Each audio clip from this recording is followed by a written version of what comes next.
Om Swastiastu. Perkenalkan, nama saya Ninyo Manegarini, NIM 18011043. Saya dari kelas 6A Manajemen Reguler Sore dan saya mahasiswa Seti Satyadharma Singaraja. Baik, di sini saya akan memaparkan materi terkait mata kuliah Sistem Informasi Manajemen. Di sini saya akan menjelaskan materi terkait penyerapan Sistem Informasi Manajemen pada PT Astra Motor Seririt. Yang pertama, latar belakang. Perkembangan sistem informasi manajemen telah menyebabkan terjadinya perubahan yang cukup signifikan dalam pola pengambilan keputusan yang dilakukan oleh manajemen, baik pada tingkat operasional maupun pimpinan pada semua jenjang. Sistem informasi manajemen perusahaan dapat memudahkan pengelolaan kegiatan perusahaan yang berdampak pada efisiensi kerja dan membantu perusahaan tersebut. Acuan dalam pengambilan keputusan, sistem informasi manajemen merupakan seperangkat alat yang saling menunjang dalam penyampaian data atau informasi yang dipergunakan oleh pihak manajemen.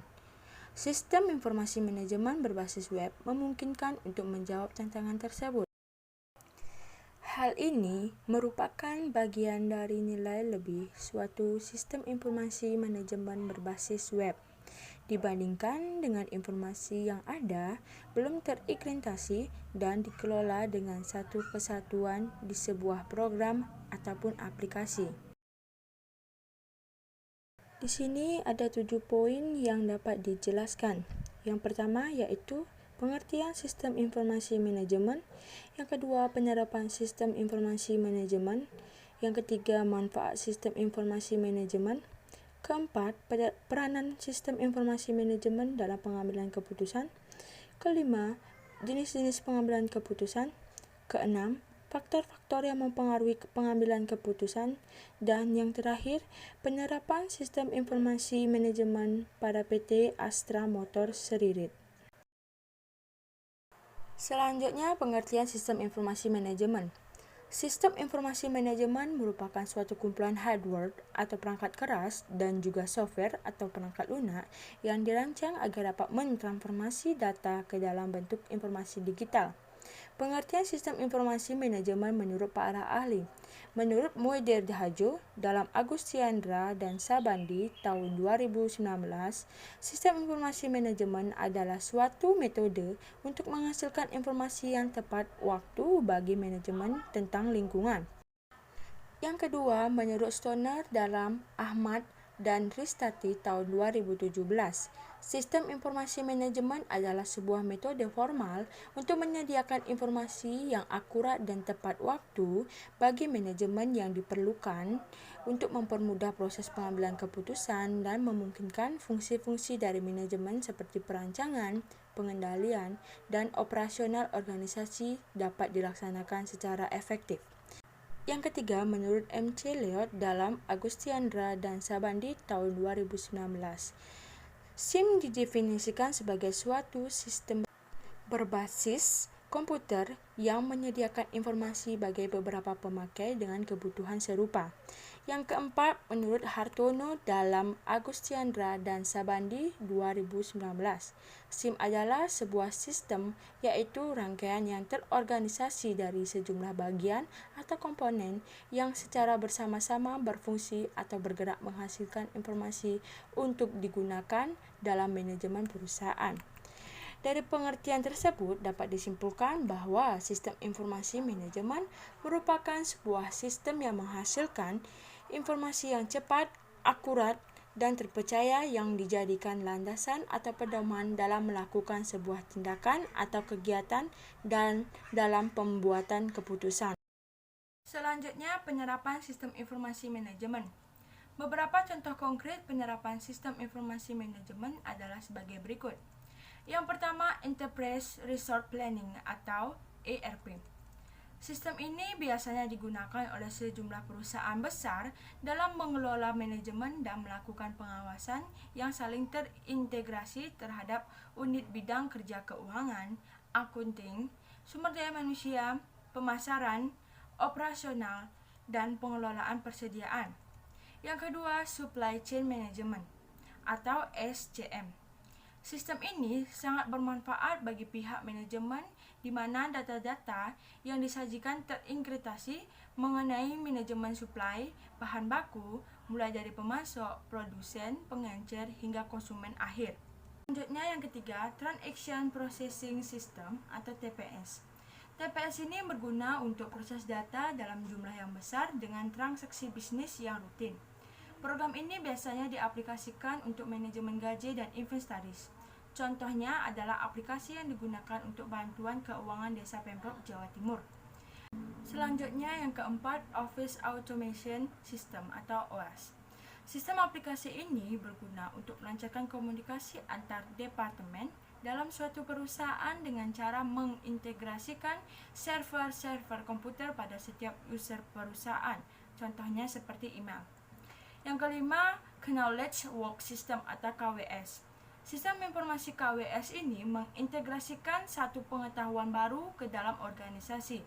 Dengan ini diharapkan para tenaga ahli dapat menyerapkannya dalam pekerjaan mereka. Yang keenam, Informasi Management System atau IMS. IMS berfungsi untuk mendukung spektrum tugas-tugas dalam organisasi yang juga dapat digunakan untuk membantu menganalisa pembuatan keputusan. Sistem ini juga dapat menyatukan beberapa fungsi informasi dengan program komputerisasi seperti e-procurement. Yang ketujuh, Decision Support System atau DES. Sistem ini membantu para manajer dalam mengambil keputusan dengan cara mengamati lingkungan dalam perusahaan. Contohnya link elektronik di Sekolah Tuna Bangsa yang mengamati jumlah pendapat atau pendaftaran siswa baru setiap tahunnya. Yang kedelapan, Expert System atau ES dan Artificial Intelligence atau AI. Sistem ini pada dasarnya menggunakan kecerdasan buatan untuk menganalisa pemecahan masalah dengan menggunakan pengetahuan tenaga ahli yang telah diprogram ke dalamnya. Contohnya sistem jadwal mekanik. Yang kesembilan, Group Division Support System atau GDSS dan Computer Support Collaborative Work System atau CSCWS serupa dengan DES. Tetapi GDSS mencari solusi lewat pengumpulan pengetahuan dalam satu kelompok, bukan per individu. Biasanya berbentuk kuesioner, konsultasi, dan skenario. Contohnya adalah e-government. Yang ke-10, Executive Support System atau ESS. Sistem ini membantu manajer dalam berinteraksi dengan lingkungan perusahaan dengan berpegang pada grafik dan pendukung komunikasi lainnya. Selanjutnya, tujuan sistem informasi manajemen. Menurut Camdan Purnama dalam Camdan tahun 2016, sistem informasi memiliki tujuan untuk menghasilkan informasi. Informasi adalah data yang diolah menjadi bentuk yang berguna bagi para pemakainya. Menurut Usman dalam Camdan 2016, untuk menjadi sistem informasi, maka hasil dari sistem informasi harus berupa informasi yang berguna, yaitu harus memenuhi ketiga kriteria, yaitu relevan, tepat waktu, dan akurat. Secara umum, tujuan sistem informasi manajemen yaitu yang pertama, menciptakan informasi yang berguna bagi pemakainya. Yang kedua, menciptakan informasi yang relevan, akurat, dan dipercaya. Yang ketiga, meningkatkan efektivitas kerja sebuah organisasi. Keempat, membantu pimpinan dalam membuat sebuah keputusan. Yang kelima, meminimalisir terjadinya kesalahan data. Dan yang keenam, memberikan kecepatan atau kemudahan kepada pengguna dalam mengakses sebuah informasi. Manfaat sistem informasi manajemen. Menurut Camdan Purnama dalam Camdan tahun 2016, dijelaskan beberapa manfaat SIM atau sistem informasi manajemen, yaitu yang pertama, meningkatkan aksesibilitas data yang tersaji secara tepat waktu dan akurat bagi para pemakai tanpa mengharuskan adanya perantara sistem informasi. Yang kedua, menjamin tersedianya kualitas dan keterampilan dalam memanfaatkan sistem informasi secara kritis. Yang ketiga, mengembangkan proses perencanaan yang efektif. Keempat, mengidentifikasi kebutuhan-kebutuhan akan keterampilan pendukung sistem informasi. Yang kelima, menetapkan investasi yang akan diarahkan pada sistem informasi. Yang keenam, mengantisipasi dan memahami konsekuensi ekonomis dari sistem informasi dan teknologi baru. Yang ketujuh, memperbaiki produktivitas dalam pengambilan pengembangan dan pemeliharaan sistem. Yang kedelapan, organisasi merupakan sistem informasi untuk mengolah transaksi-transaksi, mengurangi biaya, dan menghasilkan pendapatan sebagai salah satu produk atau pelayanan mereka. Yang kesembilan, bank merupakan sistem informasi untuk mengelola cek-cek nasabah dan membuat laporan rekening koran dan transaksi yang terjadi. Selanjutnya, peranan sistem informasi manajemen dalam pengambilan keputusan. Pengambilan keputusan adalah salah satu fungsi yang sangat penting dalam kepemimpinan. Pengambilan keputusan menjadi tugas utama yang harus dilaksanakan semakin tinggi posisi seseorang dalam kepemimpinan organisasi. Perilaku dan cara pemimpin dalam pola pengambilan keputusan sangat mempengaruhi perilaku dan sikap daripada stafnya. Pengambilan keputusan merupakan pemilihan dari salah satu alternatif dari alternatif yang ada, serta pengakhiran dari proses pemikiran tentang masalah atau problem yang dihadapinya. Adapun hasil dari pengambilan keputusan adalah keputusan. Pengambilan keputusan memiliki dua fungsi. Yang pertama, pangkal permulaan dari semua aktivitas manusia yang sadar dan terarah baik secara individual, kelompok, institusional, atau organisasional, dan sesuatu yang bersifat futuristik, artinya bersangkut paut dengan hari depan atau efeknya atau pengaruhnya berlangsung cukup lama. Adapun tujuan dari pengambilan keputusan yaitu tujuan yang bersifat tunggal, terjadi apabila keputusan yang dihasilkan hanya menyangkut satu masalah. Artinya, sesekali diputuskan tidak akan ada kaitannya dengan masalah yang lain. Dan tujuan yang bersifat ganda terjadi apabila keputusan yang dihasilkan menyangkut lebih dari satu masalah. Artinya, keputusan yang diambil sekaligus memecahkan dua masalah atau lebih yang bersifat kontradiktif atau yang tidak kontradiktif. Selanjutnya, jenis-jenis pengambilan keputusan. Jenis-jenis keputusan dapat disusun berdasarkan berbagai sudut pandang dan secara garis besar dikenal tiga jenis keputusan, yaitu yang pertama, keputusan berdasarkan tingkat keputusan. Pada umumnya, sebuah lembaga memiliki hierarki manajemen. Secara klasik, hierarki ini terbagi atas tiga tingkatan, yaitu manajemen puncak, manajemen menengah, dan manajemen tingkat bawah. Dua, keputusan yang berdasarkan regularitas.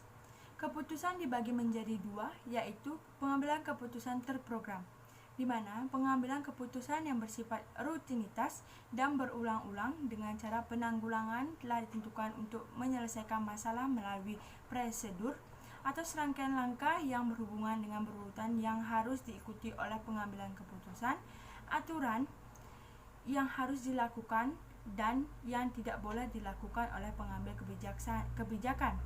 Kebijakan pedoman yang menentukan parameter untuk membuat keputusan. Yang kedua, pengambilan keputusan tidak terprogram. Pengambilan keputusan yang bersifat tidak rutinitas dan digunakan untuk menyelesaikan masalah yang tidak berstruktur. Yang ketiga, keputusan berdasarkan lingkungan. Keputusan ini dibedakan menjadi 4 bagian, yaitu yang pertama, pengambilan keputusan dalam kondisi pasti. Yang kedua, pengambilan keputusan dalam kondisi beresiko. Yang ketiga, pengambilan keputusan dalam kondisi tidak pasti. Dan yang keempat, pengambilan keputusan dalam kondisi konflik. Selanjutnya, faktor-faktor yang mempengaruhi pengambilan keputusan. Suatu organisasi tidak terlepas dari faktor-faktor yang mempengaruhinya dalam proses pengambilan keputusan. Faktor-faktor tersebut antara lain, yang pertama, posisi atau kedudukan. Dalam rangka pengambilan keputusan, posisi atau kedudukan dapat dilihat dalam beberapa hal. Yang pertama, letak posisi sebagai pembuat keputusan, penentu keputusan, ataupun staf. Yang kedua, tingkatan posisi sebagai strategi, polisi, peraturan operasional, ataupun teknis. Yang kedua, masalah.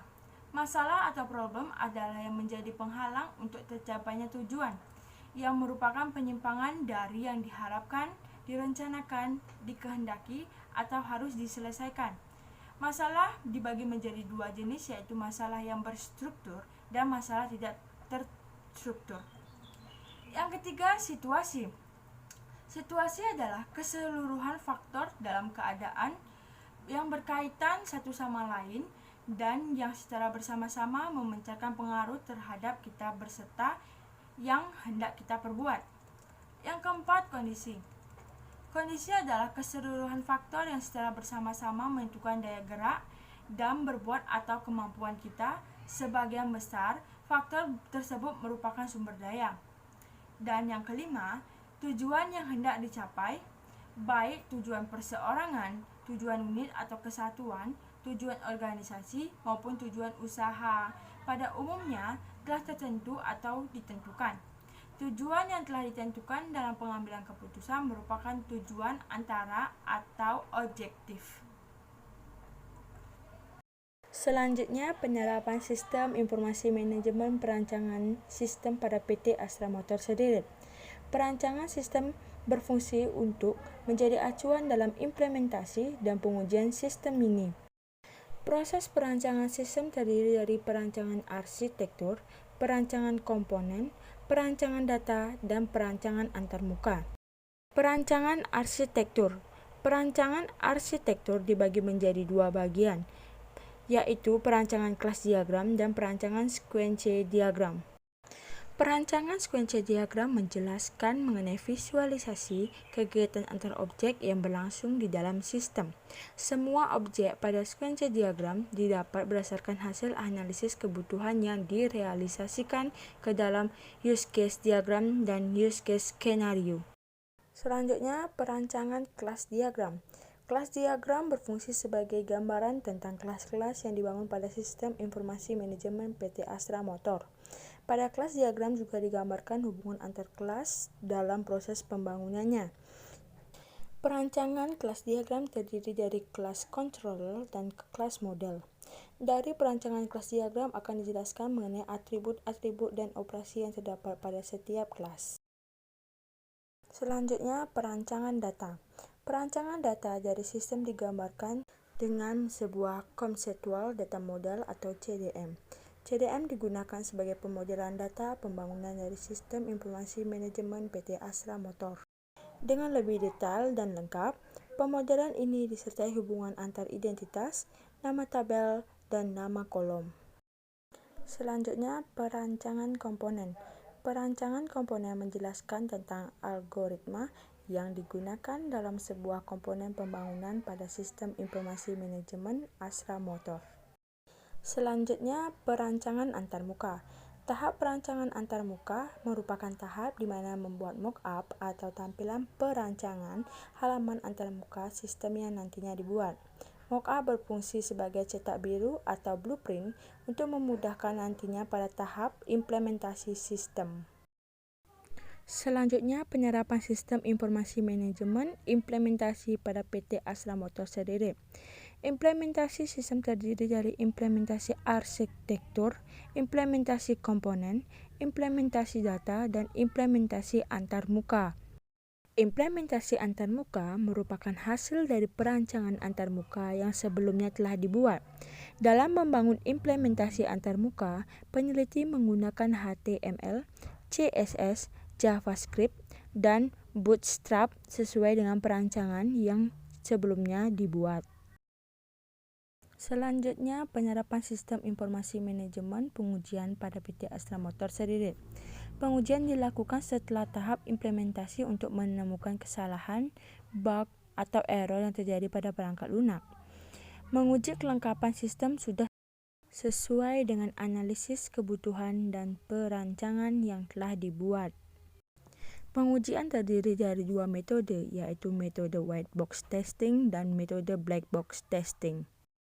Selanjutnya, metode white box testing untuk melakukan pengujian unit. Pengujian unit dilakukan pengujian pada perancangan komponen apakah berjalan dengan benar pada sistem. Tujuan dilakukannya pengujian unit yaitu untuk mengetahui basic path testing agar mengetahui apakah jalur logika dari fungsi tersebut sudah benar. Selanjutnya, metode black box testing untuk melakukan pengujian validasi. Pengujian validasi bertujuan untuk mengetahui apakah semua fungsi pada sistem informasi manajemen yang berjalan sesuai dengan alur utama program. Pada pengujian ini, digunakan metode black box testing dan skenario based testing dalam menguji semua fungsional sistem. Tahapan pengujian validasi terdiri dari nama kasus uji, prosedur pengujian, hasil yang diharapkan, hasil uji dan status. Selanjutnya, pengujian non-fungsional dilakukan dengan menggunakan pengujian compatibility. Pengujian ini dilakukan dengan menjalankan sistem pada beberapa web browser yang berbeda. Tujuan dilakukan pengujian ini adalah untuk mengetahui apakah sistem berhasil dijalankan pada masing-masing browser. Seluruh package pada perangkat lunak dilakukan pengecekan untuk melihat apakah seluruh komponen berjalan dengan baik dan benar. Demikian materi yang bisa saya sampaikan. Akhir kata saya ucapkan terima kasih.